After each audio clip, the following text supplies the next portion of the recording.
세상의 모든 지식 언더스탠딩. 네, 자 이번에는 저희가 쓰레기 얘기. 쓰레기는 쓰레기인데 우주 쓰레기. 우주에도 그렇게 쓰레기가 많답니다. 근데 우리가 솔직히 그것도 걱정해야 돼요. 지금 요즘 네. 서울 쓰레기 경기도에 묻을 수 있냐 없냐 가지고 좀 난리예요. 그것도 문제지만 그거부터 해결해야 돼. 우주 쓰레기 생각할 때가 아닌데. 우주도 쓰레기가 많아서 요것도 열심히 치워야 된다고 하는 문제가 있다니까. 그리고 우주는 진짜 넓은데 그냥 좀 버리면 버리면 되는 알아서 거 흩어지지 않습니까? 왜 우리가 우주 쓰레기까지 걱정해야 되는가 진짜 모르겠어요. 그거부터 여쭤보시죠. 그게 왜 걱정거리인지. 예. 알겠습니다. 자, 오늘 한국천문연구원 우주위험연구. 우주위험연구실. 우주위험연구야. 쓰레기 위험하다 이거지. 예, 우주위험연구 실장님 최은정 실장님 모셔보겠습니다. 네, 어서 오세요. 네, 안녕하세요. 네, 네. 최은정 실장님은 남들 안 하는 걱정 전문으로 하는 분이네요, 그죠? 그런 셈이 됐습니다. 그렇죠. 네. 네. 대신해주고 있다고 생각하시면 될 것 같아요. 그렇죠. 우리는 다 할 필요는 없고 최 실장님 같은 분만 그냥 집중적으로 네. 우주 걱정하면 될 것 같아요. 우주가 그래도 키 넓은데 음. 바다에도 우리가 쓰레기 좀 버려도 사실 괜찮잖아. 사실 표가 잘 안 나잖아요. 물론 버리면 안 되지만.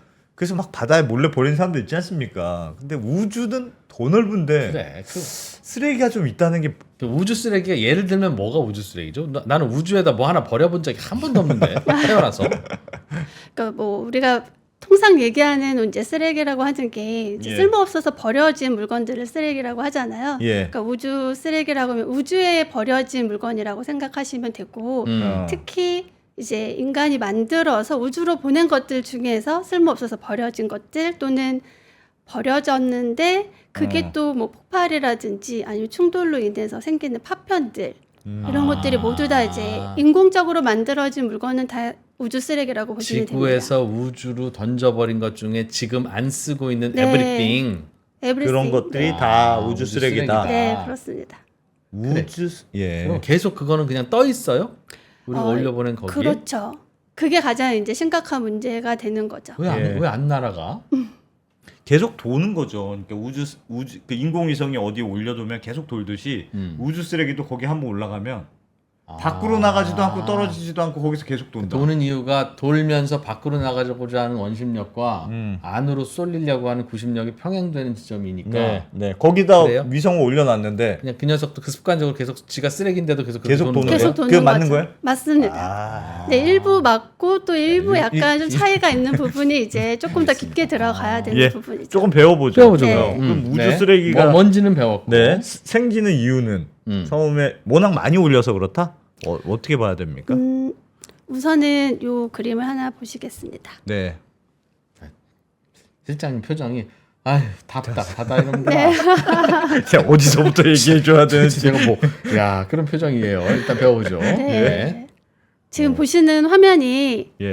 지금 인류가 우주로 내보낸 모든 우주 물체들 중에서 네. 지금 지상에서 관측이 가능한 물체들만 플러스를 찍어놓은 그림입니다. 저 동그란 게 지구예요? 안에 지구가 있고요. 지금 예. 이제 붉은색, 흰색, 그다음에 사실 조금 안 보이긴 하는데 푸른색이 있거든요. 예. 점이 점이 예. 네, 세 가지의 색깔로 표시가 되어 있는데 어. 네, 확대해 주셔가지고 지금 하얀색 뭐 선 같은 것도 좀 보이고 그리고 지구에서 좀 멀리 떨어진 곳에 이렇게 띠처럼 하얀색 띠가 보이시죠? 예. 띠는 뭐예요? 저렇게 뭐 네. 주변에 강강수월래 하는 것처럼 돌고 그렇죠. 있는 저 토성의 띠 같은 띠는 네, 지구에도 저런 띠가 있다라는 건데 이제 인공적으로 만든 인공위성들이 떠 있는 궤도입니다. 세상에. 저 네. 하얀 점들 하나하나가 하얀 실제로 점들이 돌고 다 있는 네, 인공위성이에요. 인공위성인 거죠. 꼭 저 궤도에서 돌아야 돼요? 조금 낮게 돌던 네, 그래서 여기 보시면 이제 가장 지구랑 근접한 곳을 저희가 이제 저궤도라고 하고요. 예. 지금 이렇게 띠로 되어 있는 곳을 저희가 정지궤도라고 부릅니다. 그러니까 정지궤도는 고도가 한 지상에서 지표면에서 한 36,000km 정도 되는 곳이고요. 네. 여기는 특히 적도 지역에서 고도가 36,000km 높이 올라가면 사실 거기에 위성을 띄워놓으면 지상에서 봤을 때 우리랑 같이 돌리는 속도가 돼서 항상 정지해 있는 것처럼 보인다고 해서 정지궤도거든요. 쟤도 지구 속도와 똑같이 돌긴 돌아요 네, 이렇게. 네, 그렇죠. 그래서 우리나라 경도대의 적도 부근에 있는 정지궤도는 우리나라를 계속 비칠 수가 있는 거죠. 그러면 그 위성한테 우리나라만 계속 보고 뭐 좀 보내봐 침부름을 시킬 수 있으니까. 네, 그래서 여기를 정지궤도라고 하고요. 예. 요 안쪽을 이제 저궤도 영역인데 보통 저궤도 영역은 고도 한 500에서 한 2,000km까지를 저희가 얘기를 해요. 저 겉에 있는 빨간색 저게 다 떠 있는 것들이에요? 다 떠 있는 거고요. 와. 특히 저 빨간색이 우주 쓰레기들입니다. 아, 하얀 점들은 그래도 멀리 위성이고요. 있으니까 위성이니까. 아. 조금 더 강조하려고 위성은 흰색으로 잘 보이게 한 거고요. 예. 빨간색하고 이제 파란색은 이제 둘 다 우주 쓰레기인데 파란색은 조금 더 분리를 해놓은 게 예. 우리가 인공위성을 쏘아 올리려면 필요한 게 있죠. 로켓. 로켓이 있어야 네, 되죠. 예. 저희가 이제 로켓이라는 표현보다 이제 우주로 보내서 우주 발사체라고 표현을 하는데 네. 이 우주 발사체로 인공위성을 올렸을 때 예. 그 중에 우주 발사체 중에서도 뭐 인공위성을 올리고 나서 남은 잔해들이 있습니다. 그 로켓바드라고 얘기를 하는데요. 우리 네. 뭐 우주 발사체 누리호 같은 경우도 중- 1단, 2단, 중간에 3단 더 버리면서 가죠. 예. 네, 버리면서 올라가잖아요. 그래서 예. 마지막 인공위성을 마지막으로 이렇게 분사한 다음에 남아 있는 잔해들이 또 같이 있어요. 아, 저 거기다 그냥 버려서 떠다니는구나. 네, 그래서 로켓바디도 굉장히 많은 비중을 차지하는 우주 쓰레기 중에 하나입니다. 아니 그러면 저게 심각할 정도면 뭘 발사할 때마다 어우 떠 있는 애들 피해 가지고 어떻게 가야 되지? 이런 정도 그 정도는 아직 아니잖아요. 네, 지금 말씀하신 거를 걱정해야 될 그러니까 저 느낌 봐요. 시기입니다. 그 정도 네. 단계요? 그럼 저런 데를 헤엄쳐야 된다고 생각해봐요. 저거 만만치 않은데 저렇게 많으면. 왜 저희 옛날에 영화 중에 예. 그 월이라고 하는 혹시 애니메이션 기억하시나요? 그 아, 이렇게 예, 쓰레기를 압니다. 헤치고 예, 올라가는 예, 네. 머리. 네, 예. 그런 수준까지는 아니지만 지금은 이제 피해가야 되는 상황이죠. 근데 특히 이제 여기 하얀색으로 보이는 부분이 선으로 보이는 부분이 있는데요. 예. 이게 올라간 것 중에 최근에 올라간 것 중에 스타링크라고 하는 스페이스X가 발사한 우주 인터넷을 시대를 열어갈 스타링크 위성들입니다. 어마어마하게 쓰고 있다면서요. 네. 예. 제가 하나 그림을 더 준비를 했는데요. 예. 요 이미지를 한번 보시면은 이게 어떤 걸로 보이시나요? 우주 발사체. 네, 우주 발사체 위에 지금 위성들이 올라가 있거든요. 예. 몇 개로 보이시나요? 아 저게 조그만 게 다 하나 하나입니까? 저게 네, 한 개가 다 아니고? 하나하나 이게 지금 총 60개가 붙어 있는 발사체 사진이에요. 아, 저 한 반에 60명인 저 60개 위성이 같이 지금 한 올라가서? 번에. 한 번에 올라가고 올라서 있는 60개를 거예요? 네. 뿌리는 거예요? 네, 맞습니다. 와. 아니, 맞아. 올라가서 위성을 그럼 넌 여기 있어? 넌 저기 있어? 이거 누가 해요? 이건 가면? 미리 이제 계산을 해서 궤도를 결정한 다음에 올라가죠. 그래서 아, 우주에서 이제 띄워놓으면 지가 찾는 모양이에요. 찾아갈 수 있도록. 근데 아. 이렇게 한 번에 바로 뿌렸을 때도 예. 잘 뿌려야 되는 게 서로 부딪힐 위험이 있잖아요. 그러네요. 예. 네, 그래서 아까 앞에 보셨던 것처럼 이렇게 일렬로 처음에 발사한 다음에는 좀 줄지어서 배치를 시키고요. 그 예. 다음에 이제 자기 궤도를 찾아가도록 그렇게 설계를 합니다. 한 번 쏠 때 60개씩 쏜다. 한 번에 60개고 최대 110개까지도 쏘아 올립니다. 저 아까 설명해 주셨습니다만 그 강강수월래 하듯이 네. 정지궤도 위성은 돈다는 건 예. 딱 그 36,000? 36,000km. 네. 그럼 38,000이나 42,000에다가 올려놓으면 안 좋아요? 저렇게까지는 안 되는 거죠. 움직이는 거죠. 움직인다는 게 무슨 말이에요? 42,000에 올려놓고 너도 지구랑 똑같이 돌아가면 지가 더 돌 거 아니겠어요? 네. 그러면은 지구랑 똑같이 돌려면 돌 수가 없는 거죠. 아, 딱 네. 그 그 고도에서의 있어야지만 네. 그 자리에 도달했으니까. 고도에서 필요한 속도로 돌아야지만 같이 돌 수가 있는 거죠. 그렇죠. 그렇죠. 더 멀리 보내고 나서 그 대신 더 빨리 돌아 너는 그럼 빨리 돌면 지구의 자전 속도를 맞출 수 있지 않나요? 맞출 수 있을 텐데 그러면 이제 연료를 써야 되는 그래, 거니까 쉬운 에너지가 건 있어야 아니에요. 되니까. 에너지가 필요한 아, 거죠. 저기가 지구의 중력과 원심력을 이용해서 그대로 내버려두면 다른 그렇지. 연료 없이 돌 수 있는 유일한 궤도군요. 네, 맞습니다. 아. 몰랐잖아요, 그죠? 난 알았어. 알았어? 예, 그게 상식적인 건데 그런가? 그걸 물어보나. 알겠습니다. 사실 그래서 이제 즉 저궤도하고 정지궤도가 굉장히 특수한 궤도이기 때문에 그러니까 예. 저궤도는 지구랑 가까우니까 어. 당연히 뭐 관측에 유리하고 또 통신 속도에도 유리하기 때문에 네. 많이 보내는 거고요. 정지궤도는 더 특수한 게 이제 한 곳을 계속 비출 수 있으니까 예. 정말 거기에는 이제 우리 방송통신위성들, 기상위성들 그런 뭐 또는 정찰위성들이 이제 많이 배치를 하고 있는데 예. 이 둘 다 명당 자리다 보니까 지금 굉장히 치열해지고 굉장히 이제 빼곡하게 많아지는 고 거죠. 라인에 네, 전부 다 맞습니다. 고 라인에 몰려 있는 다 거구나. 몰려 있는 거죠. 그러면 거기서 라인에서 쓰다가 뭐 오래됐어요. 그래서 아유 얘는 이제 낡아서 못 쓰겠네. 하면 그냥 그대로 냅두고 또 새로운 거 계속 올리고 있는 거예요?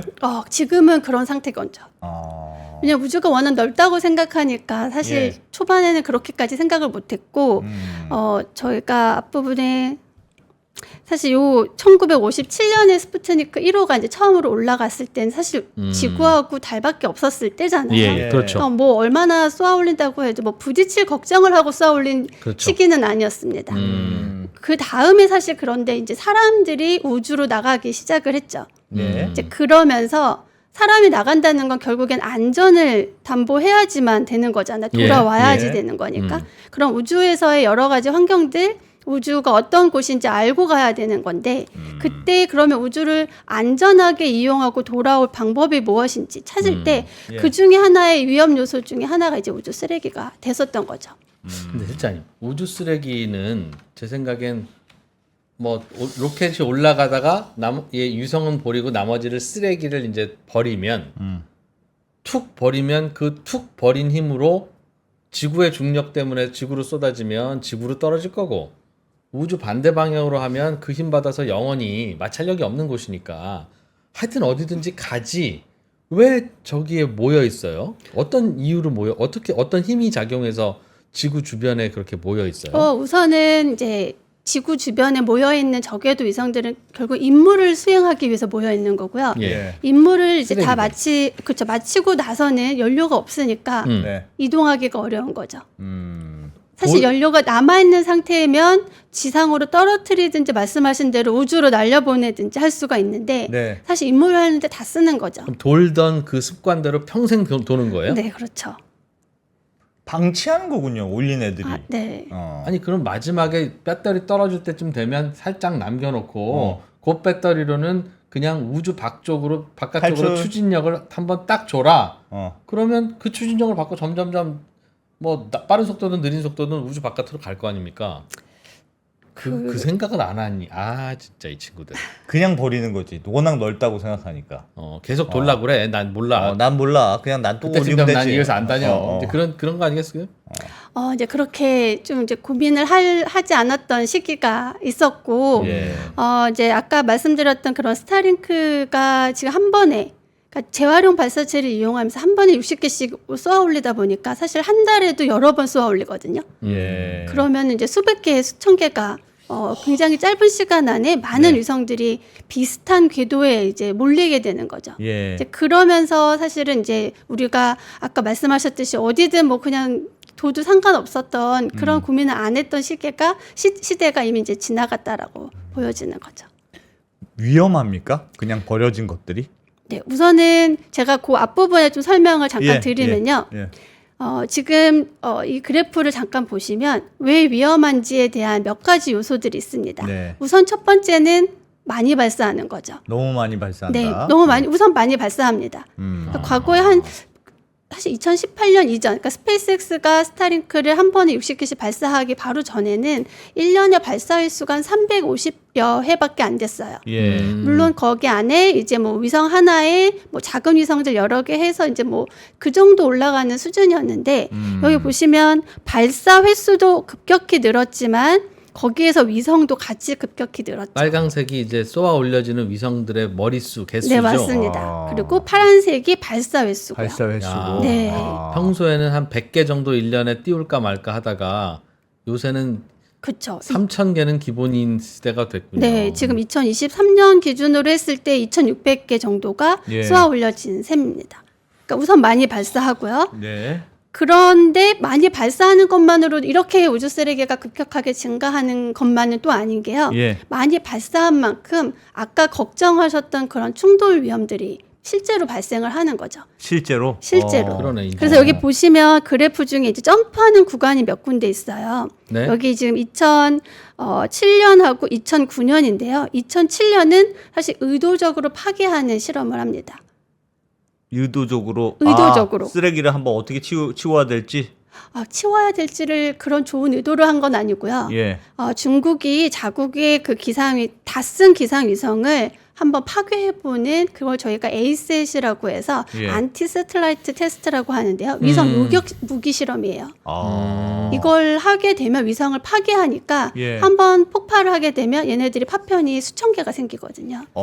그럼 이제 우주 쓰레기가 파편화돼서 수천 개가 생기고요. 예. 2009년에는 사실 실제로 아까 얘기했던 그런 충돌 사고가 일어납니다. 미국의 이리디움 그러니까 위성이라 해서 통신위성이 실제 운영하고 있었던 위성이었고요. 네. 러시아의 그 구소련이죠. 이제 코스모스 251이라는 그 위성이 이건 다 써서 버려졌던 위성이고요. 예. 그 두 개가 실제로 충돌하는 사건이 발생이 돼서 사실 이때부터 이 우주 잔해들, 우주 쓰레기 위험이 이제 굉장히 실감을 한 거죠, 사람들이. 또 지금 최근에는 러시아가 한번 2021년에 자국의 또 위성을 파괴하는 에이셋 실험을 했었고요. 예. 또 근래에는 일부러 에이셋을 한 건 아닌데 폭발하는 사고가 있어서 파편이 지금 급증한 상태입니다. 특히 부딪혀서요? 저궤도에. 이번 경우에는 이제 자체적으로 폭발하는 거죠. 그 영화에서 보면 폭발까지 하고 그래. 이게 사실은 머리 위에 계속 떠 있어도 자전 속도랑 같이 가니까 엄청 빠른 속도로 이게 가는 거라면서요. 네, 맞습니다. 그렇겠다 진짜. 네. 엄청 빠른 속도로 움직이는데 그래서 작은 부품 하나도 휙 날아가는 게 막 볼트가 막 총알 속도로 날아다니고 엄청 그러겠네. 무서운 것처럼 그렇던데 실제로 그렇습니까? 네, 지금 그 부분도 사실 좀 중요한 이야기인데요. 예. 기본적으로 지구 궤도에서는 아까 원심력과 구심력이 속도가 같아야 궤도를 유지하면서 돌 수 있다고 말씀드렸잖아요. 그게 예. 인공위성인데 저궤도에서는 기본적으로 초속 7에서 8km 정도의 속도를 가져야지만 스스로. 떨어지지 않고 예. 네, 돌 수 있죠. 그렇죠. 그래서 우리나라에서 누리호 발사할 때도 초속의 속도가 어느 정도 7km 이상 넘었습니다 해서 그때 성공입니다 이렇게 발표를 하거든요. 그래야 안 떨어진다. 안 그리고 떨어지기 나서도 때문에요. 스스로의 연료로 계속 추진을 해야 되는 거예요. 자체적으로 추진을 해서 궤도를 조정할 수도 있는데 우선은 예. 발사체가 그 원하던 궤도에다가 만들어줘야죠. 속도를 만들어줘서 놔줘야 돼요. 예. 정확한 위치 내려줘야 되거든요. 그럼 잘 내려주면 이제 거기서부터는 원하는 궤도를 조정을 할 수도 있고 그 궤도를 유지해서 볼 수도 있고요. 예. 그런데 이게 충돌 위험이 높은 이유가 워낙 속도가 빠르기 때문에요. 지구 궤도에서는 아까 저궤도에서 한 7에서 8km 정도 움직이는데 예. 그러면 사실 이 페이지를 잠깐 보시면은 예. 여기 보시면 실험을 했어요. 예. 지름이 한 0.3cm, 3mm 정도 되는 거죠. 엄청 작은 건데. 네, 저거. 알루미늄 공을 예. 10kg로 던져본 거죠. 실험을 했을 때 10kg? 초속 10kg입니다. 예. 초속 10km면은 지금 제가 여기 더현대까지 서울역에서 왔으니까요. 예. 거의 1초에 가는 거죠. 예. 네. 그랬을 때 굉장히 이 두꺼운 판을 이제 뚫고 사실은 거의 피해를 와. 주는 거죠. 와. 굉장히 작은 구슬인데요. 이게 실제로 지구 궤도에서 따지게 되면 보통 위성들의 크기가 뭐 1m 이상. 예. 요즘에 이제 워낙 작은 위성들에서 캔 위성이라고 해서 10cm 정도 되는 예. 위성들도 많이 있는데 그래도 속도가 워낙 높기 때문에 얘네는 지금 시속 100km로 날아가는 볼링공의 위력이라고 하니까요. 사실 굉장히 작은 특히 10cm 정도면 위성을 전파를 시킬 수 있고 와. 만약에 10에서 한 1cm 정도 된 사이라고 하면은 위성의 중요 부품들이 고장이 나게 되면 사실 위성은 못 쓰게 되거든요. 10cm만 해도 그냥 박살내 버린다고요? 네, 맞습니다. 와. 그래서 저희가 진짜 무섭네. 가장 크리티컬한 수치로 보는 걸 이제 10cm 정도라고 보고 있고 그 예. 이상은 좀 관측을 해야 된다. 왜냐면 찾아내서 최대한 피할 수 있는 방법을 찾아보자. 이렇게 얘기를 하고 있죠. 세상에. 같이 도니까 그래도 괜찮지 않을까요? 같은 방향으로 같이 도니까 이렇게. 같은 방향으로 다 놀지는 않고요. 예. 사실 아까 그 전체 그림을 보셨지만 방향이 서로 다 다릅니다.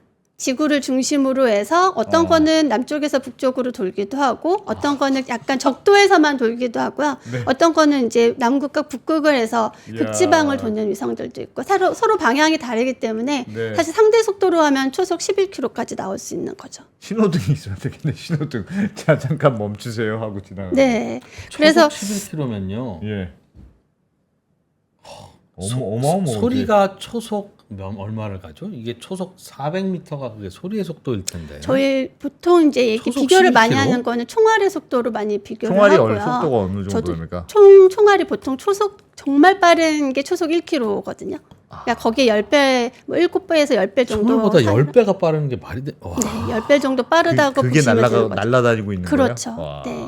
근데 서로 이제 움직이고 있는데 예. 사실 최근에 이제 많은 그 발사체들이 발사 영상을 실시간으로 중계를 해주거든요. 예. 그래서 실제 위성이 그 딱 떨어져 나가는 순간을 볼 수가 있어요. 그때 잘 보시면 뒤에 굉장히 빠른 속도로 움직이는 반짝이는 걸 볼 수 있습니다. 위성들입니다. 그게 총알의 10배 속도로 날아다니는 네네. 애들이에요? 네네. 진짜 무섭구나. 그래서 이제 우와. 결국에는 많이 쏘아 올리는 게 이제 좀 중요한 문제가 됐었고 예. 또 그 다음에는 물론 왜냐면 개발을 해야 되니까 많이 쏘아 올릴 수밖에 없죠. 근데 예. 올라가서 또 안전하게 쓸 수 있으면 좋은데 폭발이든 충돌이든 일어나서 얘네들이 이제 다시 2차 연쇄 반응의 충돌 위험을 일으키기 때문에 네. 사실 이런 위험에 대해서는 과거에도 이미 예측을 하신 분들이 계세요. 예. 아, 이러다가 큰일 난다. 네, 왜냐하면 앞으로 이렇게 쏘아 올리는 것들이 많아지면 예. 이렇게 궤도상에서의 충돌 위험이 더 높아져서 나중에 우리가 쏘고 싶어도 못 쏠 수 있는 상황이 될 수도 있겠다라고 예측을 하신 분이 계세요. 예. 예, 1978년에 도널드 캐슬러라고 하시는 분이 나사의 엔지니어 연구자로서 예. 그 논문을 내셨는데요. 예. 그때 이런 연쇄 반응에 대한 위험성을 얘기를 하셨죠. 그래서 첫 번째 충돌이 있은 다음에 그 파편으로 인해서 다시 2차 충돌이 있으면 또 이게 연쇄죠, 급격하게 연쇄. 네, 연쇄 반응이 일어나는 거죠. 원자폭탄안에서 원자탄이 터지는 원리가 그거래요. 서로 연쇄 반응해서 네, 부딪히고 맞습니다. 부딪히고 네네. 하면서. 진짜 위험한데? 그래서 그게 이제 속도가 급증하게 되니까 네. 그렇게 되면 더 위험해질 수 있다라고 하는 이제 캐슬러 신드롬이라고 하는 걸 발표를 하셨었죠. 예. 그게 지금까지 유지가 되는데 사실 실감하지 못하다가 요 근래에는 이게 실현이 되는구나라고 많은 연구자들도 느끼고 있고 이렇게 일반 국민들한테까지 이제 영향이 가는 상황이 거기 된 혹시 거죠. 배터리 같은 거 없어요? 배터리가 돌다가 배터리도 있겠지. 다 배터리 다 떨어지고 나면 괜찮나?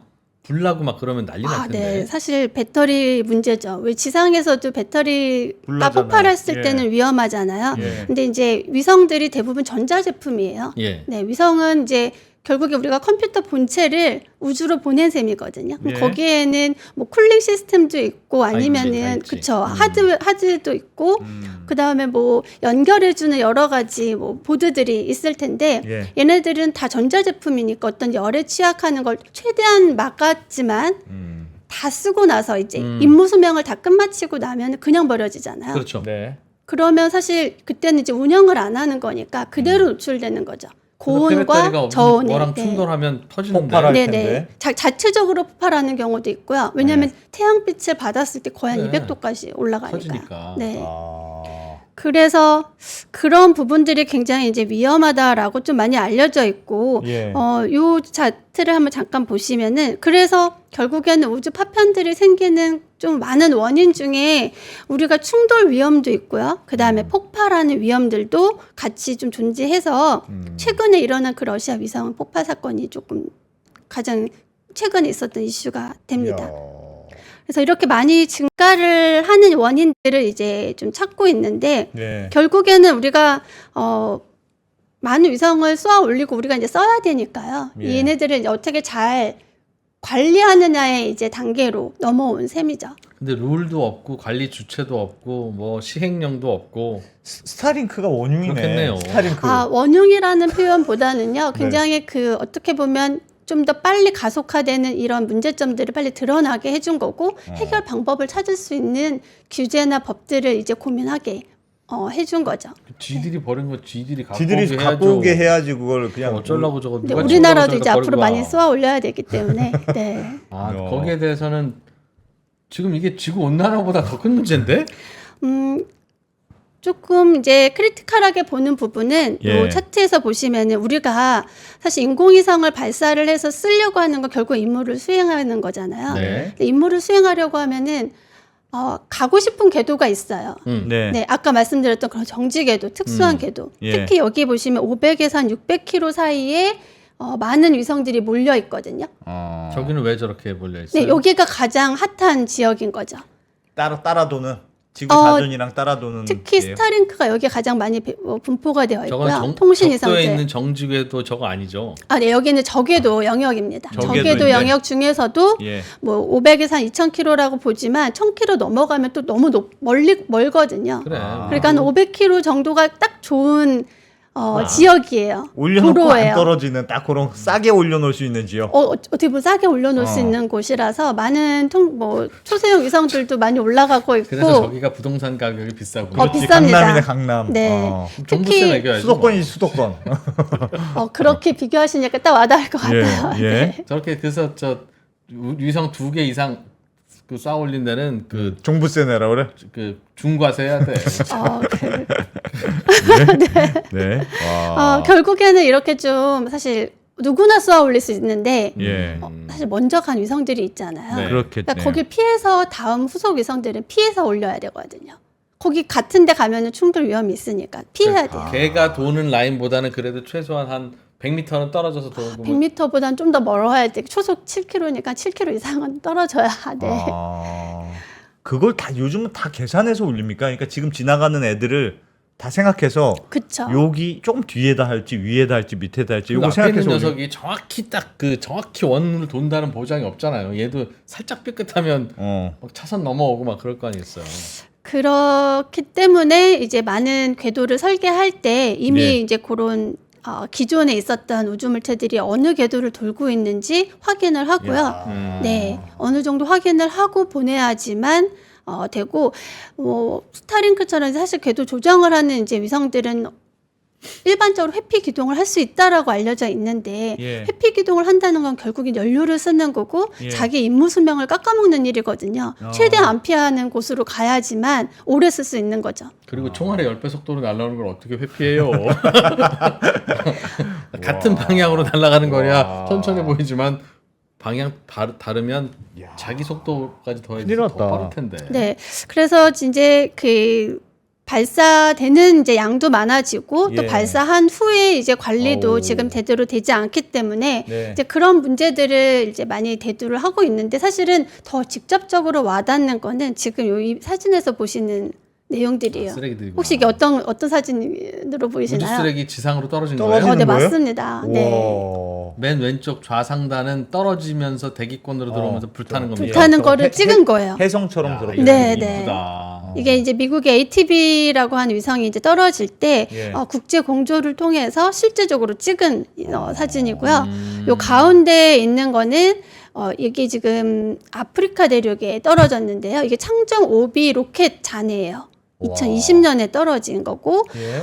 그 오른쪽에 있는 것들도 이제 다른 나라의 이제 일반적으로 이게 추진체 탱크인데 이런 것들이 예. 떨어진 예가 있었고, 또 아래쪽에는 로켓 바디에 이제 잔해들이 주변 마을에 떨어진 사례들도 있었습니다. 야, 저 내려오면서 네. 안 타나 보네요, 진짜. 대부분 이제 발사할 때 예. 그 발사해서 잘 운영되게 하기 위해 사실 열에 강하게 만들거든요.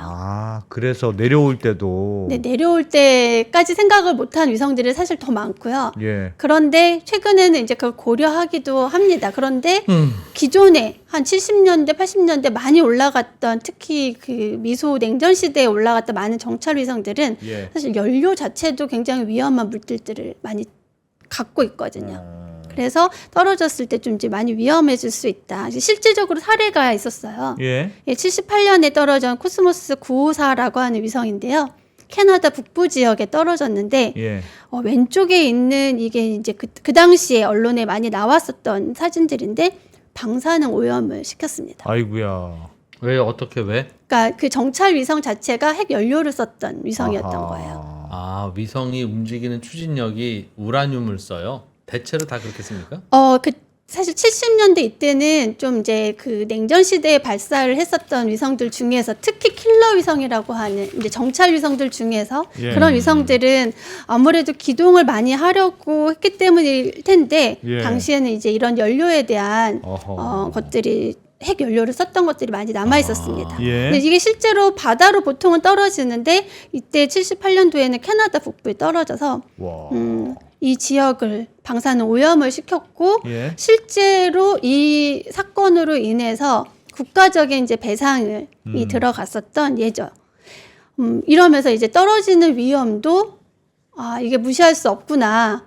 실제로 올라갈 때는 어떤 연료를 써도 우주에서 다 알아서 소화할 것 같았는데 예. 결국엔 우주가 쏘아 올린 것들이 다시 우리에게로 돌아오는 그런 위험을 알렸던 굉장히 저건 중요한 사건입니다. 충돌이나 이런 거에 의해서 방향이 바뀐 거죠? 아닙니다. 그냥 위성이 다 쓰고 돌다가 떨어진 거예요. 그 돌다가 그냥 떨어지기도 해요? 네, 네, 맞습니다. 계속 도는 놈과 떨어지는 놈은 어떻게 차이 있습니까? 네, 계속 도는 거는 사실 이제 운영하는 위성들은 저희가 궤도 조정을 통해서 그 궤도를 유지하고요. 조금씩 네. 조절하면서 네, 예. 사실 뭐 초등학교 때는 우리가 우주 고도 100km 이상 올라가면 지구 그 대기권을 벗어나면 예. 공기도 없고 그 다음에 우리가 뭐 산소도 없고 그 다음에 뭐 중력도 없어서 네. 거기는 완전 다른 세상이다라고 하지만 사실 살짝 다 있거든요. 산소도 있고 공기도 있고 네, 그러니까 중력도 있고. 중력도 살짝 있습니다. 정말 미세 중력이 살짝 있고 네, 그래. 그 미세 중력이 살짝 있는데 그걸로 인해서 이제 점점 떨어져요. 오래되면 시간이 오래 걸리는 거죠. 네, 그러니까 뭐 1, 2년 사이 떨어지는 것들도 있긴 하지만 예. 가까우면 가끔씩 조금씩 떨어지는구나. 그래서 평소에 임무를 수행할 때는 그걸 조금씩 이렇게 조절해 주는데 맞습니다. 격식에 가끔 시간 틀리면 이렇게 조정해 주듯이. 그렇죠. 네네. 아. 그래서 그렇게 떨어지는 위성들이 굉장히 위험한 상황들이 있었고요. 예. 요 사진은 사실 최근에 있었던 사건이라 국제 우주정거장이 고도 한 400km 있는 거 아시죠? 예. 고도 400km에서 지금 우주인들이 생활하는 우주정거장이 있습니다. 거기 네. 땅값 비싼데. 네, 우주. 비싸죠. 예. 네. 네. 거기에 지금 거대한 축구장 크기 한 3배 정도 되는 우주정거장이 돌고 있고요. 거기에 이제 미국, 소련, 러시아 그리고 뭐 일본 등 우주인들이 거기서 생활을 하고 있어요. 만난다면서요. 그래서 딱 도킹해서 너 네. 중국인 나 미국인. 네, 같이 네. 써 같이? 네, 같이 쓰는 거죠. 같이. 물론 구역이 나눠져 있대요. 예. 그래서 그렇게 하겠죠. 네, 그 지역 안에 그 우주정거장이 이제 돌고 있는데 예. 실질적으로 우주정거장에서도 이제 다 쓰고 나서 버려진 사람들이 생활하니까 버려지는 물건들이 있잖아요. 예. 그 물건들은 어떻게 처리할까요? 밖에다 버리겠죠. 우주에서. 그렇지 않겠습니까? 우주에서 버립니다. 버리겠지. 네. 버려요. 근데 그것도 그냥 버리면 안 되고 국제 우주정거장이 돌고 있으니까 예. 실제로 내가 버린 거랑 부딪히면 안 되잖아요. 그래서 최대한 빨리 떨어질 수 있게 속도를 줘서 밑으로 떨어뜨리는데 지구로? 지구로요. 힘을 줘서 네. 이했다. 그럼 네. 그건 이미 준 거니까 그 힘에 따라서 계속 가속도 붙어서 지구로 그러니까 떨어지겠네요. 뭐 직선으로 떨어지는 건 아니고 걔도 궤도 운동을 돌다가 하다가 밑으로 천천히 그렇지, 떨어지는 그렇지. 거죠. 나사선을 그리면서 떨어지겠지. 네, 네. 그래서 여기 보시면 나사에서 지금 이제 그래서 나사구나. 국제 우주정거장에서 다 쓴 배터리 팩이 있었어요. 근데 이게 이거의 소유국은 일본이었습니다. 네. 이 일본 소유국에 그 배터리 팩이 다 쓴 배터리 팩이 있었는데 처분을 해야 되잖아요. 예. 더 이상 못 쓰니까. 달고 있으면 무거우니까 기동에 영향을 줘서 떨어뜨려야 되는데 예. 이 떨어뜨리는 명령은 누가 할까요? 위에는 인간이 없으니까. 아니 우주인들이 있긴 하지만 이 언제 떨어뜨리느냐에 따라서 지상으로 떨어지는 시기도 달라지거든요. 그리고 위치도 달라지겠죠. 위치도 달라질 수 있죠. 예. 물론 그걸 조정할 수는 없습니다. 그러니까, 지금은. 그건 복불복이고. 그래서 어쨌든 휴스턴에서 명령을 내려서 이 일본 소유의 배터리 팩을 지상으로 떨어뜨렸어요. 던지라. 3년 전에. 미국에서 그걸 명령해요? 휴스턴에서 국제 우주정거장하고 통신하는 휴스턴에서. 네. 그걸 떨어뜨렸는데 그 3년 전에 이 우주정거장에서 분리된 배터리 팩이 언제 돌아왔을까요? 3년 전에 했는데 떨어지는데 3년 걸렸어요. 네, 3년 걸렸습니다. 계속 3년 동안 돌다가 조금씩 네. 내려오면서 네, 조금씩 계속 돌다가. 이제 관성이 있으니까 이렇게 돌다가 네. 그게 올해 3월에 떨어졌어요. 어디에 떨어졌어요? 여기 보시는 사진에서 보시는 예. 여기가 플로리다에 떨어졌는데요. 와. 물론 이 배터리가 그대로 모양을 갖춰서 떨어지는 건 아니고 지구 예. 대기권에 들어오다 보면 좀 타거든요. 네. 보통은 저희가 1톤 이상이 되는 우주물체의 한 10%는 잔해가 남는다라고 보고 있어요. 예. 그러니까 1톤 이상이면 100kg가 남는 거죠. 근데 그거 얘가 한 엄청 2.5톤 정도 됐었거든요. 2.6톤 정도 됐는데 예. 이 정도 되는 배터리 팩이 지상으로 떨어지면서 잔해들이 파편들이 떨어졌고요. 예. 그 중에 일부가 플로리다 주택에 떨어져서 네. 다행히 사람은 다치지 않았는데 이렇게 지금 발견이 됐습니다. 세상에. 지금 2층 집이었는데 2층을 뚫고 지하에 떨어졌다고 하더라고요. 사람이 맞았으면 굉장히 위험했겠죠. 동영상이 촬영이 됐었는데 예. 뭐야, 저게. 굉장히 중요한 와. 이게 사례가 되는 게요. 이분이 실제로 이 사건에 대해서 떨어졌죠. 피해를 입었잖아요. 예. 어디다가 얘기를 해야 될까요? 일본 정부에게 저거 가지고는 일본산인지 아닌지 모르지. 일본산이 일본에 얘기해야 되는 거 아닙니까? 아, 어디다 얘기해야 되지? 일단은 나사에다 주민센터에 신고를 나사에다 얘기를 해야 되나? 네, 우선은 보통 이제 우주물체가 로 인해서 어떤 피해를 받으면 그거는 이제 소유국이 책임을 하도록 하는 약간 그런 협약이 있어요. 네, 협약이 있는데요. 일본 책임이에요, 그럼?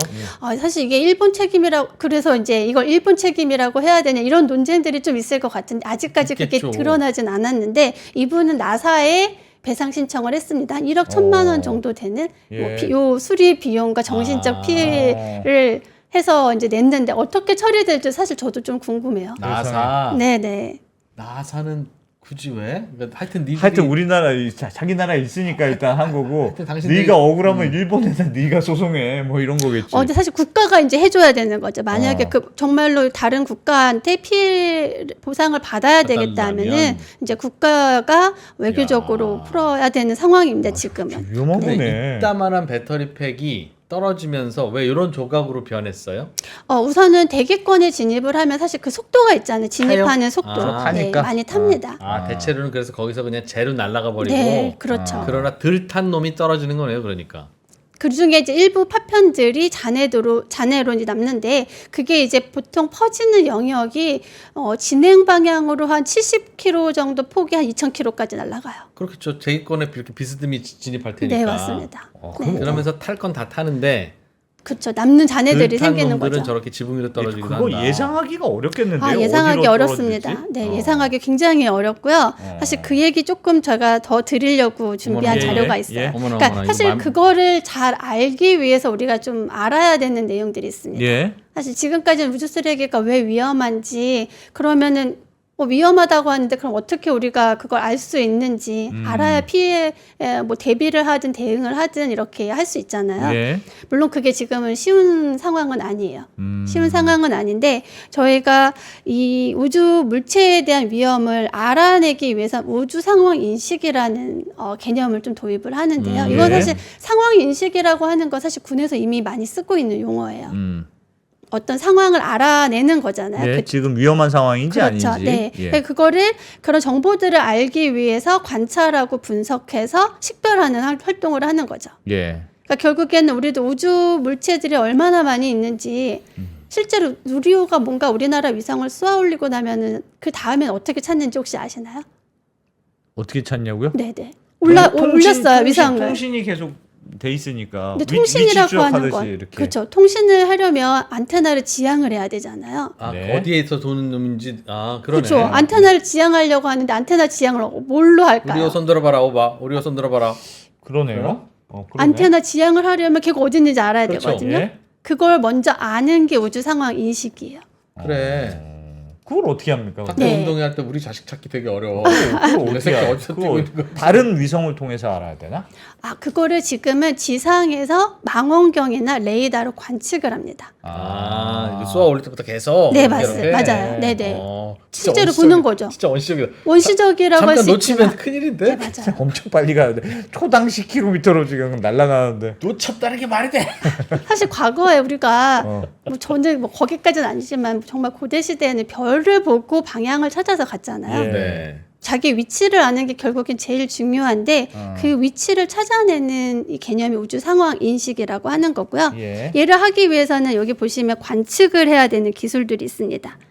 그러니까 결국에는 아까 말씀드렸던 그런 탐지하는 영역이 있어야 되고 예. 그리고 추적을 해나가는 거죠. 탐지를 했으면 얘가 어디로 지나갈지를 계속 추적하고요. 예. 이걸 통해서 더 자세하게 알아내면 얘네들이 통신을 할 수가 있는 거죠. 그래서 와. 기본적으로 이런 관측 기술이 좀 필요하고요. 예. 이게 지금 뭐 좀 글씨가 깨졌긴 하네요. 네. 근데 이렇게 하려면은 결국에는 광학이 망원경으로 보는 거예요. 거대 망원경으로 보는 거고 레이더는 전파로 보는 거고요. 그다음에 우주 기반은 이제 우주에서 보는 내용들입니다. 그러니까 우주에서 위성을 통해서 위성을 보는 거죠. 예. 근데 물론 이런 방법들이 사실 어떤 하나만 가지고는 예. 완벽하게 다 찾아낼 수는 없어요. 그래서 이 세 개를 다 같이 잘 종합을 해서 쓰는 거죠. 우리 왜 고속도로 달리다 보면은 감시 카메라도 있고요. 예. 속도만 보는 것도 있고, 그렇죠. 예. 그다음에 그냥 뭐 방법용으로 보는 카메라들도 그것도 있고, 네. 네, 용도에 따라서 다 임무가 다르잖아요. 그렇죠. 네, 근데 그런 그럼 것처럼. 저렇게 감시하는 거는 이렇게 떠다니는 거는 감시할 수 있을 것 같은데 말씀하셨던 대로 뭐가 파편이 돼서 네. 아니면 내 옛다 하고 쓰레기를 버렸는데 그게 지구로 확 빠른 속도로 떨어지고 있는 것까지 감시가 됩니까?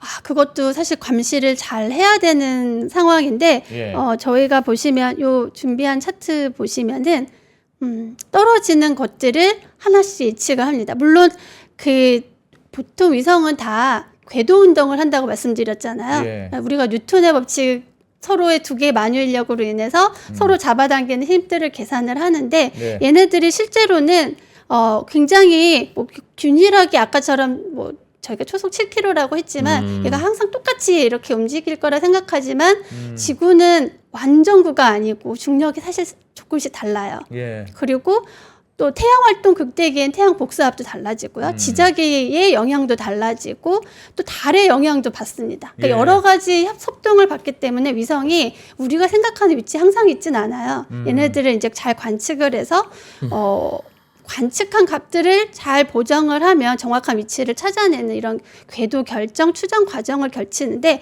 그걸 통해서 대략 얘네들이 고도가 지금 낮아지고 있거나를 계산할 수가 있어요. 아, 그나마. 그나마 네. 근데 큰 거만 하지 작은 건 안 될 거 아니에요. 작은 거 관측이 되면 관측만 되면 할 수 있는데 관측하는 게 어려운 거죠. 네. 혹시 완벽하게 못할 것 같아요. 완벽하게 어렵죠. 혹시 작년 1월 달에 예. 이렇게 재난 문자 받은 거 기억 못 하시나요? 여러 번 오니까요. 예, 네, 무슨 맞아요. 예. 사실 코로나로 인해서 우리가 이제 안전 재난 문자 굉장히 많이 받는데 네. 작년 1월에 미국의 ERBS 위성이 떨어진 적이 있어요. 우리나라요? 우리나라예요. ERBS라고 이것도 관측 위성 중에 하나였는데요. 네. 이 위성이 떨어지는 그 범위 안에 한국이 있었어요? 한국이 들어가 있었어요. 한반도가 들어가 있었습니다. 사실 그래서 그 당시에 이제 저희는 이제 비상 대기해서 얘네들이 어디 떨어지는지 위치들 실제로는 어디 떨어졌어요? 실제로는 동해안 지나서 이제 태평양까지 파편들이 많이 퍼졌다라고 보이는데요. 실제로 우리나라의 근처에 떨어진 걸로 분석은 그럼 됐습니다. 저쪽 서쪽에서부터 오는 건가 보네요. 중국 네. 쪽에서부터. 지금 태평양 요 지상 궤적 요거는 이제 한 일주일 정도를 제가 플로팅해서 예. 사실 우리나라가 여기에 지금 잘 보이진 않는데요. 예. 여기에서 어디쯤 압니다. 예. 네. 사실 요 앞부분에 요 자료에 있었어요. 요 잘 보이진 않을 수 있는데 요 12시간대의 위치가 어디로 갈지. 지상 궤적이 나옵니다. 여기 제가 준비를 했었네요. 예. 이렇게 우리나라를 지나서 요 빨간색이 지금 떨어졌을 것으로 예측되는 지역이에요. 지역이에요. 네네. 조 라인을 따라서 파편들이 쭉 퍼질 수 있다. 근데 우리가 중요한 건 저 파편이 지상에 닿는 순간이니까 그렇죠. 멕시코로 떨어졌네요. 그러면 여기 멕시코 아니고요. 저 위에 지도를 보면 저 빨간 빨간 게 끝까지. 여기가 그래서 이제 제가 요 자료를 준비한 이유가 이제 앞으로 어떤 물체가 떨어진다라고 하면 사실 이런 지상 궤적을 사실 많이 보여주거든요. 그렇겠죠. 예. 예. 저희가 예측하는 범위가 이 노란색부터 빨간색 전 범위예요. 전체 이 중에서 어디로 떨어질지 몰라. 이 중에서 어디로 떨어질지 모르는 거예요. 저렇게 긴 라인인데. 네, 앞부분에 보시면 이제 그 야. 일주일치 하면 사실 더 모르겠잖아요. 이건 이제 전 세계가 다 다네, 펼쳐져 다. 있는 거고, 예. 그나마 이제 12시간 전에 그래도 가장 정확하게 범위를 줄여서 예. 예측할 수 있는 그 예측 궤적입니다. 그러면 남아공 앞바다에 떨어질 네. 인도 차이나 반도로 갈지, 예, 그렇죠. 한국에 갈지. 한국일지, 사할린일지, 그러니까 알래스카일지, 멕시코일지 모른다고요? 맞습니다. 모르는 거지. 그 뭐 저게 무슨 예측이야? 예측 못하는 거야. 이거 왜 이게 왜 예측이냐 이렇게 하실 수 있잖아요. 야. 유럽은 그런데- 안전하다. 그런데 그 라인에 들어가느냐 안 들어가느냐 굉장히 중요한 상황인 거죠. 우리 전 지구 중에서. 근데 날다가요. 네. 이렇게 들어왔어. 그럼 요 각도를 보면 여기 가겠네. 여기 한국이네. 이거야지. 대략 그 정도 왜 되는 이 거죠. 라인을 아는데 어떻게 떨어질지가 예상 못하고 요렇게 떨어질 수도 있고 그 이렇게 할 수- 진입하는 그 각도를 순간을 몰라요? 진입하는 순간까지도 예측이 어려운 거죠.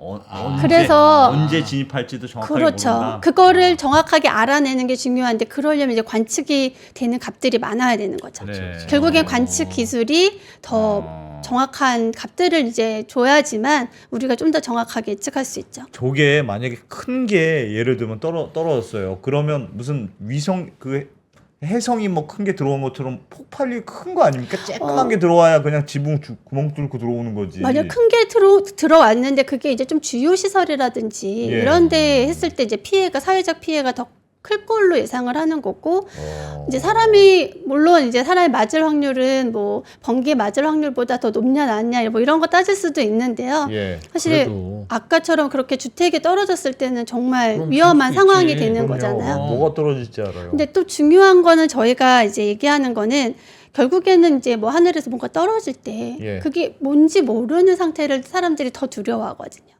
저거 UFO라고 얘기하는 사람도 있고요. 사실 이때 관측이 됐었어요.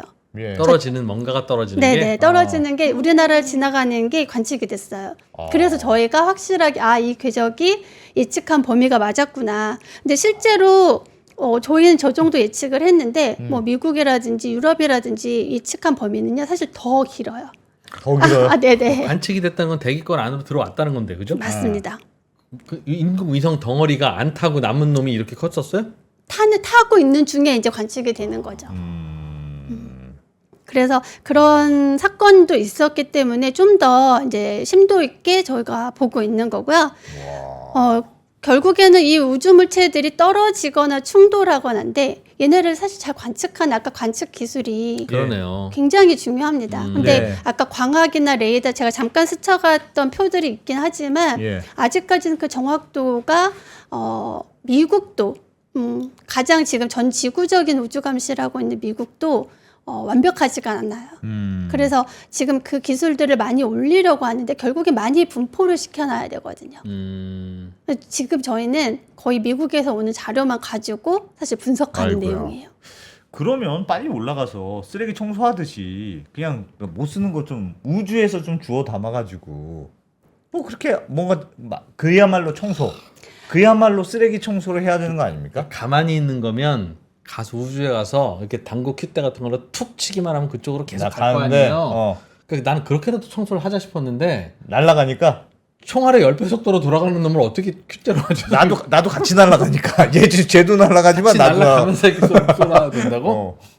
어떻게 해야 됩니까? 저 흩뿌려놔야 될 것 같은데요. 저거 사실 지구로 그 두 떨어뜨려도 가지 안 돼요? 방법이 지금 이제 가장 많이 얘기가 되고 있는데요. 지금 예. 첫 번째는 청소 방법 1.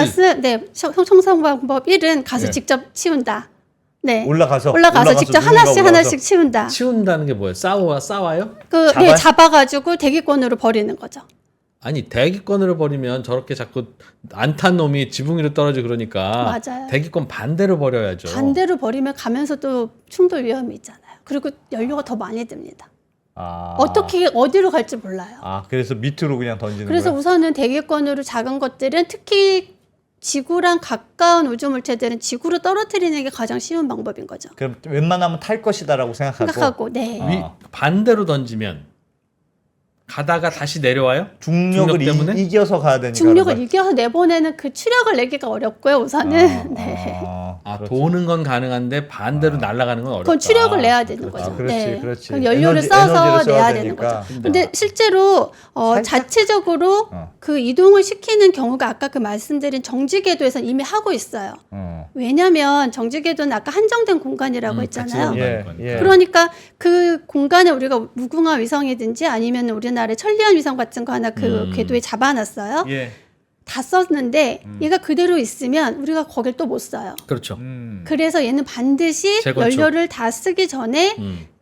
궤도를 올려서 추력을 써서 연료를 써가지고 올려요. 말씀하신 대로. 우주 바깥으로. 우주 바깥인데 사실 더 멀리 가긴 힘들고 추력을 써서 한 100에서 한 200km 정도 고도를 올립니다. 네. 좋은 자리를 살짝 비켜주는 컨셉이네요. 살짝 비켜주는 컨셉이에요. 네. 아, 더 멀리 떨어진 녀석은 계속 돌려면 추력이 필요하다고 하셨는데 추력이 없으니까 네. 못 따라 돌지는 못하고 천천히 돌겠군요. 천천히 같이 돌다가. 돌긴 남아있긴 하죠. 결국에 남아있습니다. 우주 궤도에. 그런데 바깥으로 나가지도 않고. 바깥으로 나가지도 않고요. 남아있지만 어쨌든 떨어지지도 우리가 않고. 쓰는 영역은 조금 치워주는 거죠. 한쪽으로 좀 밀어놓는 거죠. 여기서는 천천히 돌겠고. 그게 그러니까 2%가 얘기한 대로 살짝 이렇게만 딱 건드려도 그냥 우주니까 밖으로 쫙 나고 그런 게 그러- 아니 그런 게 아닌 네, 거네. 그렇습니다. 아니야. 네, 어, 그게 아닌 거야. 그렇게 하려면 안 돼. 아래로 아. 찍어서 그러니까 그 마세이를 찍어야 되는 거죠.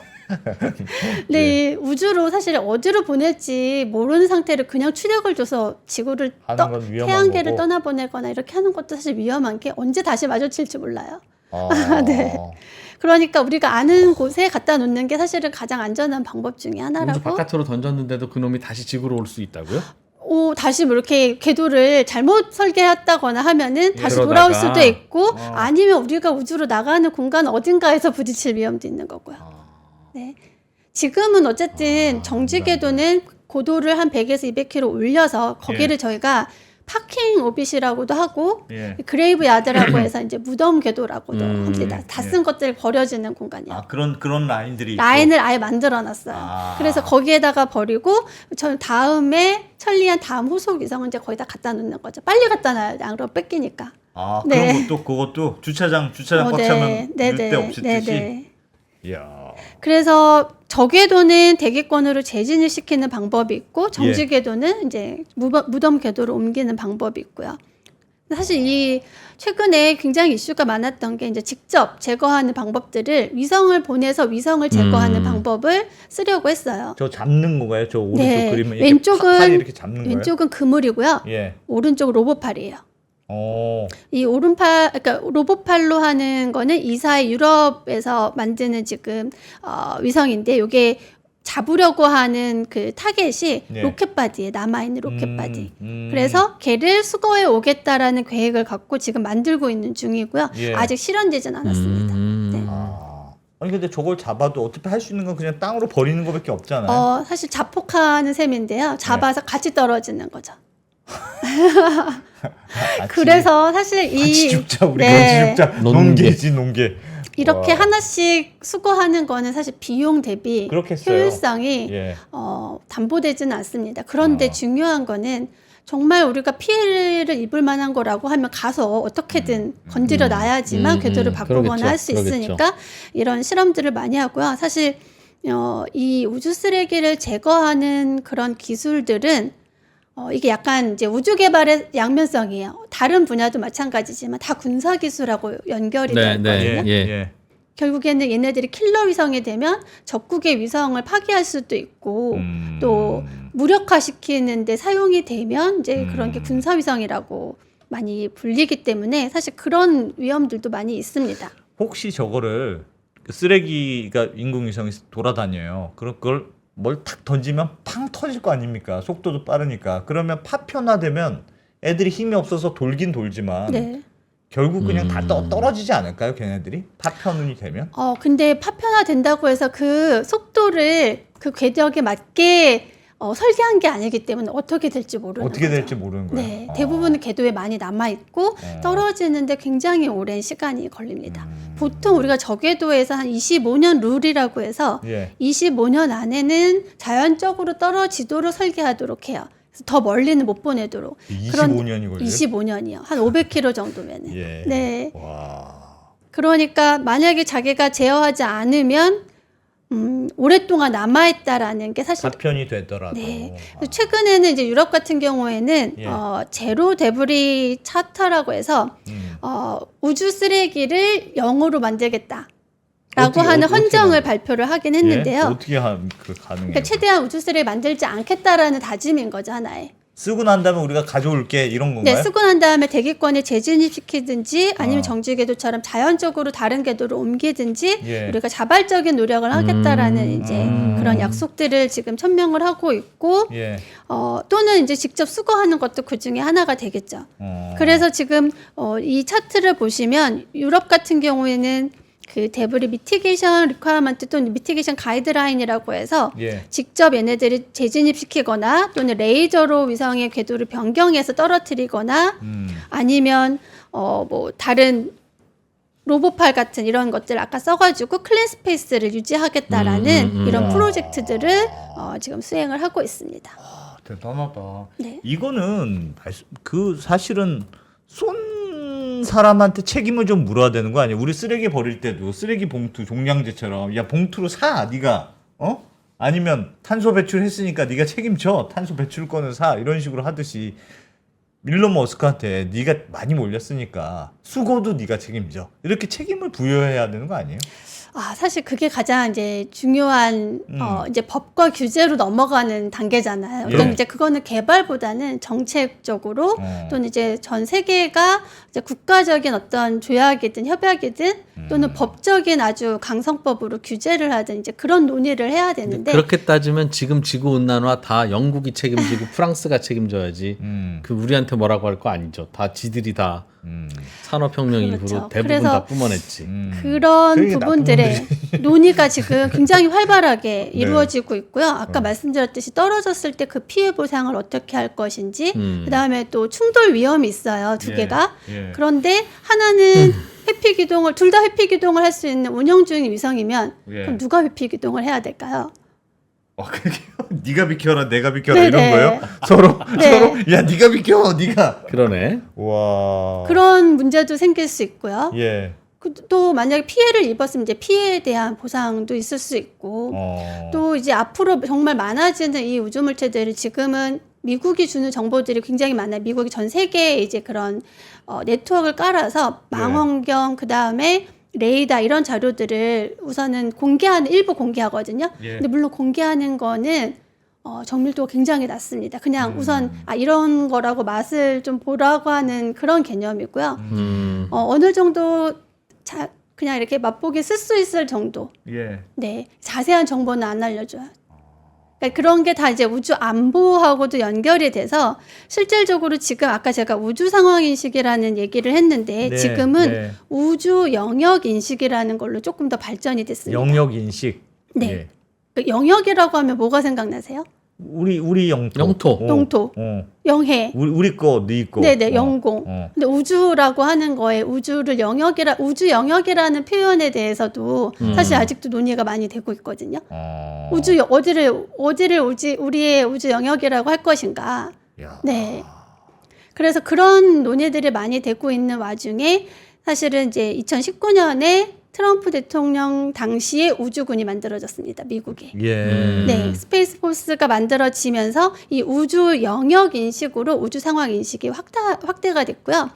이 우주 영역 인식이 결국에는 예. 그 위협이 되는 위성들도 다 찾고 이 우주 상황 인식을 기반으로 해서 어떤 위협이 되는 거에 대해서 내가 방어에 대한 것들을 키워가겠다. 그래서 지금은 이제 우주 영역 인식이라는 용어도 굉장히 많이 쓰고 있고요. 우리나라도 우주 작전 대대가 생기고 굉장히 그래요? 지금 그러니까 육해공에서 다 모두 우주에 관심을 갖고 계세요. 야. 근데 지금까지는 사실은 무슨 제도도 없고 이게 누구 주인도 없는 것 같고 그러니까 그냥 일론 머스크가 열심히 그냥 이거 공짜네 공짜 하면서 그냥 막 올렸는데 이제는 조금씩 그거에 대한 인식이 생기는 거네요. 너무 네, 많이 올렸을 맞습니다. 때 문제점, 네. 쓰레기는 어떻게 처리할 거냐의 문제점. 맞습니다. 그래서 최근에 이제 조금 많이 논의가 되는 내용 중에 하나가 요 우주의 지속 가능성이라고 하는 용어인데요. 네. 이게 long-term sustainability. 그러니까 결국에는 지구처럼. 네. 우주도 이 지속 가능성에 대해서 논의를 하는데 우주 예. 물체를 우선은 올라갈 때 지금은 사실 어디다 신고해야 된다라는 법적인 뭔가 있진 않아요. 예. 그런데 그러면 그냥 막 쏘아 올리다 보면은 사실은 무분별해지는 거잖아요. 특히 최근에는 그렇죠. 뉴스페이스 시대 민간 위성들이 많아지거든요. 예. 그러니까 어떻게 국가가 막 제어해서 하는 과거에는 이제 국가가 제어해서 한두 개씩 올렸다면 네. 지금은 민간 기업들도 일반인들도 다 쏘아 올릴 수 있는 상황이 돼버리니까 지금은 이제 등록에 대한 절차 그런 것들이 조금 더 강화가 될 수 있고요. 그다음에 이제 올라갈 때 아까 말씀드렸던 그런 충돌 위험이 있는지 그다음에 마지막에 다 쓰고 나서 폐기 어떻게 할 것인지 예. 그런 것들에 대한 논의가 지금 굉장히 활발하게 이루어지고 있고 이제 가속화되면 이게 이제 법적인 규제로 아직까지는 연성법이지만 예. 앞으로는 법적인 규제로 가지 않을까 싶습니다. 세상에. 네. 야, 저거 재밌네요. 유럽 그 지속 가능한 우주. 네. 사실 이런 논의들이 지금 매년 유럽은 열리는 규제가 전문이야. 유럽은 그 잘하는 게 그거야. 남 하는 거 보고 있다가 저거 야, 어떻게 요거 규제하지? 규제할 수 있겠다. 되게 창의적인 규제를 많이 만들어내잖아요. 필요한 부분도 있고요. 최근에 예. 사실 이런 우주 위험에 대한 것들이 예. 저희가 뭐 공개한 데이터들도 있고 하기 때문에 네. 사실은 다 민간인들도 쓸 수 있고 누구나 접근이 가능한 정보들을 또 많이 확보할 수가 있어요. 그런데 예. 그런 정보들이 또 무분별하게 확산이 되면은 이것도 또 2차적인 사회적 혼란이거든요. 다 뭐 충돌 위험이 있대. 너네 위성이 네가 비켜 그랬는데 실제로는 위험이 없는 경우도 있다는 거죠. 예. 그러니까 그런 정확한 정보들을 잘 관리하고 그리고 검증된 정보들을 좀 내보내야 된다라고 해서 지금 최근에 이슈가 되고 있는 것들이 바로 이 우주 교통 관리에 대한 개념입니다. 교통 관리. 네. 예. 이제는 저희 왜 지상의 자동차, 그다음에 이제 하늘의 비행기, 예. 항공 교통 관리 하잖아요. 예. 그것처럼 이제 우주도 우주 교통 관리의 개념으로 들어가서 관제센터도 있고. 관제센터도 있고 서로 조정하고 궤도 정보 알려줘야 되고 이제 이렇게 규제가 들어갈 가능성이 이제 곧 다가올 수 있다. 와. 이걸 지금 미국이 준비를 하고 있고요. 이렇게 되면 우리나라 위성 정보도 등록을 해야 되고 예. 다른 나라 위성 정보 등록해야지 서로 그렇겠네. 비교가 되잖아요. 예, 예. 네, 그런 것들이 지금 굉장히 활발하게 준비가 되고 있습니다. 와. 뭔가 그냥 완전 다른 시대로 가고 있는 것 같은 그런 느낌이네. 야, 네, 저거 우주 시대로 가고 있는 우주 시대로 셈이죠. 가고 있어서 네네. 그렇습니까? 이제 네네. 조만간 저런 거 가지고 또 이제 국제적인 규제도 생기고 뭐 뉴스도 네, 나오고 그렇죠. 그러겠네요. 네네. 제일 반발할 게 머스크겠네요. 거기가 제일 많이 요즘 쏘고 있으니까. 네, 거기도 이미 이제 제재를 많이 받으셨겠죠. 왜냐하면 네. 이제 굉장히 많은 위성들을 올라가고 있는데 예. 사실 그 다음에 아마존의 카이퍼 프로젝트라고 해서 예. 비슷한 이제 대형 군지 위성들이 올라가는데 그때 이제 폐기를 어떻게 할 것인지에 대해서 방안을 마련한 다음에 앞으로는? 발사하라는 이런 이제 예전에는 권고들이 그냥 올리기만 하면 됐는데. 네, 그렇죠. 그런데 이제 스타링크 같은 것도 사실 우주 인터넷을 유지해야 되잖아요. 예. 네트워크를. 그러다 보면 스타링크도 자기들이 다 쓴 위성들을 그냥 그대로 두면 네트워크 유지가 안 되거든요. 예. 그래서 자체적으로 폐기 기동이 스타링크는 있다라고 알려져 있어요. 그래서 고도를 다 쓰기 전에 이제 좀 연료를 남겨놓은 상태에서 조정을 해서 대기권으로 떨어뜨리는 거죠. 네. 자체 폭탄. 자체적으로 이제 일종의. 폐기 기동을 하는 셈인 거죠. 예, 왜냐하면 예. 그러지 않으면 그 궤도를 본인의 위성을 올려야 되는데 그래야 네트워크 유지가 되는데 그러지 못하기 때문에 아마 이제 앞으로는 자체적인 그 폐기 기동을 기본적으로 탑재해야 되지 않을까 그렇게 생각이 듭니다. 이야, 진짜 이런 세계가 있구나. 우주 쓰레기 문제 되게 중요한 거네요. 지금 이거 연구하는 분이 최 실장님 말고 우리나라에 또 있어요? 네, 계시긴 한데요. 많지는 않습니다. 아. 네, 그러니까 우리가 우주라고 하면은 뭐 발사체, 인공위성 예. 개발. 사실 우리도 뭐 누리호 발사 또는 뭐 그렇죠. 다누리 그렇죠. 달에 간 거 이런 거 굉장히 많이 알려져 있잖아요. 예. 그래서 그쪽에 굉장히 많은 투자들이 이루어졌는데 특히 이 우주를 바라보고 감시하고 감시라는 표현이 조금 더 군사적인 의미 같지만 결국엔 우리가 안전한 운영을 위해서 우리의 위성 자산도 보호하고 예. 우리도 보호하고 이제 그러기 위해서 투자되는 거는 사실 거의 없습니다. 아니, 해야 어떻게 됩니다. 실장님은 어떻게 이런 연구를 그러니까 왜 이런 어떻게 이런 연구를 하셨어요? 사실은 네. 약간 주목받는 연구는 아닐 것 같은데 네, 그동안. 맞습니다. 전공을 뭐 하셨다가 이 길로 들어서게 되셨어요? 저는 천문 우주학을 전공했는데요. 이제 예. 그 중에서 위성 궤도역학을 전공을 했고요. 아. 이제 궤도역학이라는 게 아까 말씀드렸듯이 궤도를 알아가는 예. 그 예측을 해나가는 그걸 전공을 했고 이 분야가 사실은 정말 주목받지 못했죠. 최근 들어서 이런 이슈들이 정말 사건이 일어나니까 뭐든지 사건이 일어난 다음에 알려지는 것 같습니다. 남들 막 발사할 때 거기 주목받고 여기 박사님 쓰레기 문제. 그러니까 지금은 뭐 쓰레기라는 것보다 어떻게 보면 안전에 대한 얘기가 그렇지, 되는 안전. 거죠. 쏘아 네. 올린 이 녀석이 어떻게 돌 것이냐 그 네. 이후에 그 궤도를 네, 네, 네. 그리고 어떻게 어느 지역에 떨어지기 때문에 미리 대응을 해야 되는 절차라든지 예. 그러니까 저희 천문연구원이 우주 환경 감시 기관으로 지정이 되어 있는데요. 예. 우주 환경 감시라는 것도 좀 생소하잖아요. 그러니까 거기에는 물론 소행성 같은 자연우주 물체가 지구로 떨어진다면 예. 지구와 충돌한다면 저희 그런 것도 같이 하고 있거든요. 그러겠죠. 그렇지. 네. 근데 사실 그것보다도 더 빈번하게 일어나는 일이 인공우주 물체가 떨어지거나 부딪히는 위험들이라 사실 그런 최근 거구나. 들어서 굉장히 많이 이야. 준비해야 되는 것들이 많아지고 있습니다. 이야. 지속 가능한 우주네. 지속 가능한 우주. 네, 그러네요. 맞습니다. 지속 가능한 우주, 특히 안전하고 평화롭게 사용할 수 있는 우주를 네. 지향합니다. 네. 탄소세 내듯이 무슨 세를 거둬야 되나? 이거 우주 쓰레기세 이런 거 거둬야 되나? 근데 소행성이 이제 그럼 지구로 충돌할 가능성은 점점 줄어들거나 아니면 그렇겠네요. 초속 1km짜리 막 파편들이 막 지구를 막 돌아다니고 있으면 알아서 지구 방어를 그들이 해주지 않을까요? 밖에서 오는 거 날라오는 거 뭐 우주인이 뭐 이렇게 지구를 점령하려고 온다든가 하면 지구는 쓰레기가 지킨다. 난리 못 뚫고 올 것 같은데? 야, 이게 뭐야 이게? 굉장히 새로운 발상이신데요. 그 우리가 생각하는 거는 그런 어떤 소행성이나 유성체들의 네. 위성이 맞을까봐 걱정은 해봤는데 그게 보호해준다고 생각은 못해봤습니다. 그거랑 또 위성이랑 충돌하면 네. 그렇지. 네, 그러면 이게 두껍게 맞으면 또 이렇게 살짝 또 옆으로 꺾이고. 알겠습니다. 야, 중요한 주제네요. 생각보다 우주 쓰레기가 너무 먼 얘기가 답이 없네. 되는데. 이 사람들 이거 뭐 그냥 계속 쏘아 올리기만 하고. 뭔가 이렇게 하여튼 룰을 만들고 얘를 어떻게 가져올지를 이제 고민해야 될 때가 된 것 같네요. 네.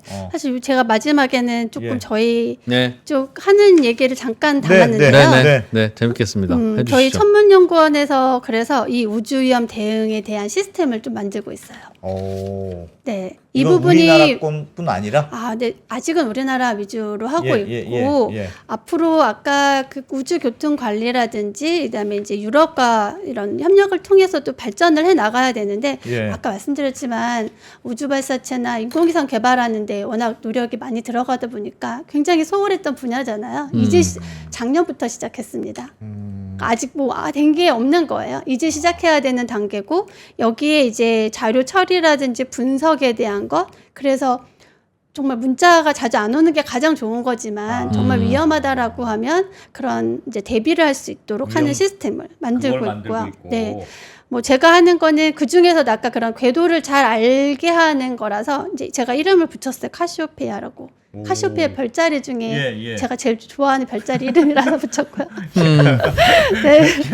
그냥 우 실장님이 하면 그냥 그게 되는 네. 거네, 그냥. 요 화면은 이제 천문연구원에는 우주물질 감시실 모습입니다. 예. 저희가 여기에 보시면 인공우주물체나 그다음에 자연우주물체 중에 이제 소행성 같은 것들, 네, 유성체들 이런 것들 저희가 모니터링하는 시스템이 되어 있고요. 이름이 카시오페이아. 카시오페이아는 이제 그걸 계산하는 이제 프로그램입니다. 이름이 예. 카시오페이아고요. 아하. 보통 전 C로 시작하는데 코리아라고 해서 붙인 네, 거예요? 맞아요. K로 붙인 거고 앞부분에는 케플러라고 붙었어요. 코리아. 네. 케플러가 맞아. 사실 K는 위성 정말. 궤도의 네, 가장 그러네요. 핵심적인 역할을 해주신 과학자죠. 그래서 케플러라는 이름을 통해서 우주위험을 이야. 대응하겠다. 이름 안 까먹으실 것 같죠? 네. 네. 알겠습니다. 네, 그렇게 하고 있습니다. 그래서 와. 결국에는 이런 관측 기술 그리고 분석하는 기술을 통해서 독자적으로 만들어야 사실 국제 협력이 가능하거든요. 네, 네. 독자 기술이 있어야지만 서로 협력하자고 다가오거든요. 예. 그래서 이제 그런 준비들을 지금 우리나라도 착실히 해나가고 있습니다. 관측하는 게 일단 제일 중요하겠네요. 네, 우선 관측을 하고 잘 분석을 해야 되고요. 제일 필요하고 아쉬운 건 예산. 그렇죠. 그죠? 네. 네, 지원, 지원. 네, 응원, 지원. 네, 이런 거 있어요. 한국천문연구원은 그럼 국가가 운영하는 연구원이에요? 정부 출연연구소고요. 정부 네, 출연연구소? 저희도 정부 예산을 받아서 하고 있기 그러면 때문에. 우주위험연구실에는 실장님 말고 몇 분이 계십니까? 저희가 이제 우주위험 감시센터로 해서 지금 15명이 다고요. 음. 15명이 지금 한반도를 네, 지키고 있습니까? 한반도와 그다음에 지구의 소행성 방어까지 다 하고 있습니다. 이야, 알겠습니다. 그렇구나. 이게 안보 개념으로도 생각해야 되는 거군요. 나중에 이 쓰레기를 버리는 게 산업으로도 역할이 있지 않겠습니까? 혹시 네, 얘네들 그렇죠. 잘 쓰레기를 버리는 코리아가 잘 버리더라 야 뭐 이런 거. 지금 우주 산업에 대한 부분들 많이 얘기를 하고 있어서 예. 이 우주 물체 또는 우주 감시와 관련해서 아까 그 관측 기술들을 가진 민간 기업들이 많이 늘어나고 있어요. 망원경을 만들어서 예. 그걸 전 세계에 설치하는 거죠. 그래서 그 자료를 팔아요. 음. 또 레이더를 설치하는 기업들이 생겨서요. 예. 레이더를 설치해서 그 레이더로서 나온 자료들을 팔아요. 그걸 국가가 사주고. 민간이 이제 그걸로 써먹을 계산을 수 하는 있는 거구나. 네. 아. 왜냐하면 관측을 할 수 있는 인프라들을 국가가 사실 한 나라가 다른 나라에 까는 게 굉장히 어렵잖아요. 그렇죠. 그래서 이제 민간 기업들이 그런 것들을 많이 하고 있고 아. 우리나라도 사실 네트워크를 갖고 있는데요. 저희가 예. 전자광학 감시 네트워크라고 해서 망원경을 갖고 있어요. 예. 저희도 몽골, 모로코, 이스라엘, 미국, 우리나라 이렇게 5군데 설치를 했고요. 이걸 저희가 아울렛이라고 부릅니다. 아울렛 하면 예. 그 아울렛하고 같은 발음인데요. 예. 아울이 부엉이잖아요. 예. 밤에 잘 보는 거. 네, 거기에 네트워크에서 아울렛이라고 하는 저희도 네트워크를 갖고 있고 그 기술이 기반이 돼서 그래서 저희가 이렇게 좀 성장을 할 수 있었습니다. 야. 우리 돈으로 거기 가서 깔아서 네, 하고 망원경을 있는 거고. 설치해놨어요. 망원경을 설치해놨고. 네, 네, 네. 그걸로 쓰레기들 지금 궤도를 분석하고 계시고. 맞습니다. 그 망원경은 우리만 쓰는 거예요? 지금 우리만 쓰고 있는 거죠. 그 임대료 내고 땅은 네, 그 임대료 개념이라기보다는 어쨌든 협력하는 개념으로 해서 저희가 한 30%의 그 관측 지분율을 그쪽 나라나 나중에. 이제 기관에다가 이제 나중에 합작으로. 네, 이걸로 합작으로, 네. 팔아서 돈 벌면 그렇게 줄게. 돈까지는 아니고 저희 이제 연구자다 보니까 연구 협력을 하고 있죠. 연구 협력의 지분 30%라는 게 무슨 개념이에요? 그러면은 이제 어떤 물체를 관측을 할 수 있는 그 기회를 부여를 해주는 겁니다. 30%의 기회를 주는 네, 거예요. 30%의 그 기회를 망원경을 주는 쓰는 망원경 30%. 네, 네. 30%는 운영은 사실 운영은 우리나라가 다 하는데 아. 그 중에 이제 30% 너네가 원하는 거 관측해 줄게 이렇게 되는 거죠. 전체 시간에서. 네, 전체 시간에서. 알겠습니다. 야, 그것도 새로운 세대가 세계가 있네. 천문 이거 공부하다 보면 또 이런 직업 갖게 되나 봅니다. 이야, 진짜 새롭습니다. 이건 정말. 네. 우주 쓰레기 하여튼 뭐 기사에도 몇 번 좀 나고 요즘 우주 쓰레기가 문제다. 뭐 요 정도 얘기만 들어봤지. 막 머리로 떨어지는지는 몰랐네요. 이런 진짜. 건지는 몰랐네요. 되게 떨어질 이게 수도 있네. 안보의 문제. 지금은 서로 대책 없네. 음. 아유 운이 안 좋으셨네. 그런 느낌이네요. 네, 이번 기회에 좀 많이 알려져서 네, 의미 있는 연구들과 그 다음에 대비가 됐으면 좋겠습니다. 알겠습니다. 콘크리트 아파트 콘크리트는 못 뚫죠? 아까 잠깐 뚫는 거 보여드렸던 것 같아요. 근데 그게 이제 미국의 단독 주택이니까 그냥 아파트는 좀 더 안전하지 않을까 그쵸? 생각해서 철근 콘크리트니까. 저희가 이제 우주위험 대응 매뉴얼이 있어요. 그래서 어떤 물체가 떨어진다라고 하면 저희가 이제 대비하라고 보낼 때 네. 최대한 집에서 나오지 말라고 얘기하죠. 오히려 집안이 안전하니까. 네, 오히려 좀 보호해 줄 수 있는 게 좀 필요하다. 그렇지. 네. 그렇지. 자, 잘 들었습니다. 좋습니다. 한국천문연구원의 네. 우주위험연구실 우주위험연구실장. 실장님 최은정 실장님이었습니다. 고맙습니다. 네, 감사합니다.